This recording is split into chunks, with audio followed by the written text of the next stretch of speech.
Ya, kembali Rakyat Bersuara. Tadi saya potong, mohon maaf, Bung Rasman. Sekarang nggak boleh saya potong lagi ya? Enggak. Saya lanjut ini. Silakan, silakan. Baik. Adindaku Tony RM.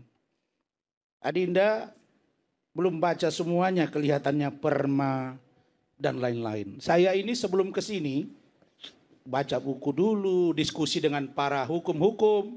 Ada yang polisi, ada yang hakim, ada yang jaksa, pensiunan, aktif, dan lain-lain. Saya gampang aja menjawab itu. Coba baca perma nomor 4 tahun 2016, bab 4 tentang pengawasan putusan pra-peradilan. Pasal 4. Di sini disebut Mahkamah Agung berwenang untuk melakukan pengawasan tertinggi terhadap penyelenggara peradilan di semua lingkungan peradilan dalam menjalankan kekuasaan kehakiman termasuk pra-peradilan. 2. Wewenang Mahkamah Agung dalam melaksanakan fungsi pengawasan terhadap pra-peradilan meliputi mengawasi tingkah laku dan perbuatan para hakim dan menjalankan tugas pra-peradilannya. Poin C. Memberi petunjuk, memberi teguran atau peringatan yang dipandang perlu terhadap putusan pra-peradilan yang menyimpang secara fundamental. Apa ini? Putusan nggak yang saya sampaikan tadi? Putusan. Baca dulu ini adekku. Nah, jangan begini-begini, itulah gunanya junior tuh berguru sama senior. Saya belum senior, saya masih junior, tapi saya hormat pada senior-senior saya. Tentang wewenang Mahkamah Agung, wewenang Komisi Yudisial, ini sudah lengkap. Kenapa saya katakan demikian? Sekarang bukan itu yang menjadi persoalan serius. Saya hanya ingin kanalisasi bahwa Peggy Setiawan belum terbukti bukan pelaku dari ikut serta dan atau melakukan pembunuhan terhadap almarhumah Vina dan Eki. Karena baru formil. Yang kedua, saya ingin katakan di forum yang terhormat ini. Apa yang disampaikan Bang Oto tadi semuanya udah benar itu Bang. Bahwa ada konstruksi hukum yang salah dimulai dari proses penyelidikan, penyidikan, pemberkasan sampai dengan putusan. Kenapa itu Bang? Saya sudah tanya Bang. Saya sudah datang ke Cirebon, saya datang ke Bandung. Apa itu? Mereka penyidik dengan jaksa, kan ada pra-adjudikasi Bang. Mereka periksa tuntutan, mereka periksa penyidikan. Kok lolos barang ini Bang? Kemudian mereka lakukan persidangan, ada pengacaranya JN Nainggolan Bang. Jogi Nainggolan. Hadir dia Bang. Kemudian diponis, diputus. Kalau itu mau kita eksaminasi, lakukan dari awal semua. Maka saya katakan tadi, kekeliruan ini bukan pada polisi semata, tapi ada di jaksa, ada di hakim. Kalau ini adalah sebuah konspirasi, maka oknum dari 3 penegak hukum ini proses. Saya tidak katakan mereka salah, tapi jangan polisi yang disudutkan. Karena itu saran saya, marilah kita cerdas dan cermat menegakkan hukum ini. Karena kalau besok diputus oleh PK, PK ini diputus oleh hakim Bang, kemudian landasan hukumnya dari salah satu novum saudara Peggy Setiawan. Saya pikir Bang Oto, Bang Hendri, senior yang lain akan tambah sulit lagi kita Bang menyampaikan materi kepada mahasiswa. Karena kalau kontraproduktif, saya gampang menjawab pertanyaan dia nih. Kalau tidak boleh dilaporkan ke KY, putusan dari Eman Sulaiman tidak boleh ke Mahkamah Agung, terus kemana saya lapor? Ke Tuhan. Terus saya lapor kemana? Ke Aiman. Terus ke Tony. Kemana? Kasih saya jawab.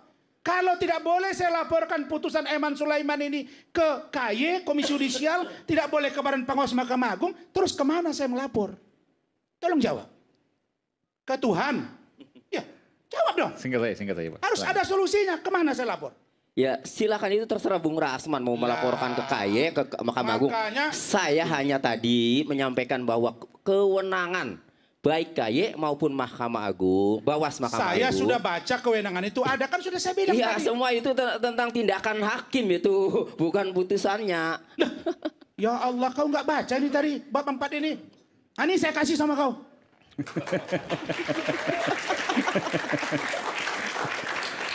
Awas nanti ada meme lagi Bang. Nih. Silakan baca. Ya. memberi petunjuk, teguran, dan atau peringatan yang dipandang perlu terhadap putusan pra-peradilan yang menyimpang secara fundamental. Ya, apalagi? Ini buat hakim memberi petunjuk, teguran, bukan mengeksaminasi putusannya. Terus kalau nggak dilaporkan, kapan dapat tegurannya? Ya silakan, makanya. Saya laporkan. Makanya Ya sudah, kau ini belajar akan sama dilihat. Bung. Sekarang materinya cukup, nih. saya nggak mau jawab lagi. Bang Iman. Sekarang materinya. Putusan. Tidak benar kalau Hakim Eman Sulaiman itu memutus melampaui kewenangannya atau ultra petita. Yang dikabulkan kan jelas mengabulkan seluruhnya. Arti mengabulkan seluruhnya itu berarti petitum, tuntutan ya yang dimohon oleh pemohon itu dikabulkan semua. Termasuk nomor 5 itu ada dalam petitum pemohon.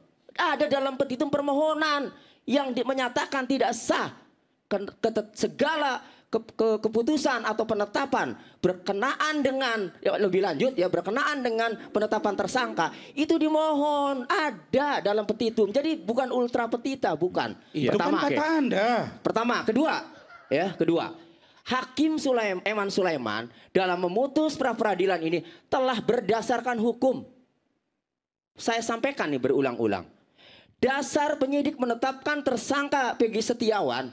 Kenapa ia tidak memeriksa Peggy sebagai saksi? Dengan dalih dalam jawabannya karena Peggy Setiawan sudah DPO, daftar pencarian orang. Lalu dari bukti-bukti dan dari jawaban pra-peradilan DPO terhadap Peggy Setiawan, sebenarnya Peggy alias Peron ya. Peggy alias Peron, Andi dan Dani ditetapkan pada tanggal 15 September 2016. Lalu kalau ditetapkan tanggal 15 September 2016, maka saat itu masih berlaku Peraturan Kapolri nomor 14 tahun 2012 tentang manajemen penyidikan tindak pidana.